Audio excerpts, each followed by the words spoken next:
Hi, I'm Adam, Technical and Service Trainer at Honda Australia, and I'm here to explain the importance of the pollen filter in your Honda. The heating and air conditioning vents inside your vehicle bring in air from the outside environment. This air may be contaminated with things such as dirt, pollen and dust. The pollen filter lives behind the glove box and catches airborne matter to ensure that only fresh, clean air enters the cabin. However, over time, dirt and dust can build up within the filter, compromising the quality of the air that's entering your cabin. A dirty pollen filter can mean that you and your passengers are breathing in potentially harmful air. Where you live and drive has a lot to do with how often you will need your pollen filter replaced. For example, someone who lives in the country and drives on gravel roads, or someone who drives in more humid conditions, may require their filter to be replaced more regularly.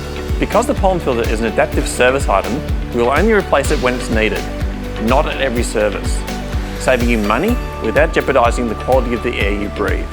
To discover what adaptive items you'll need for your next service, search Honda Tailored Servicing.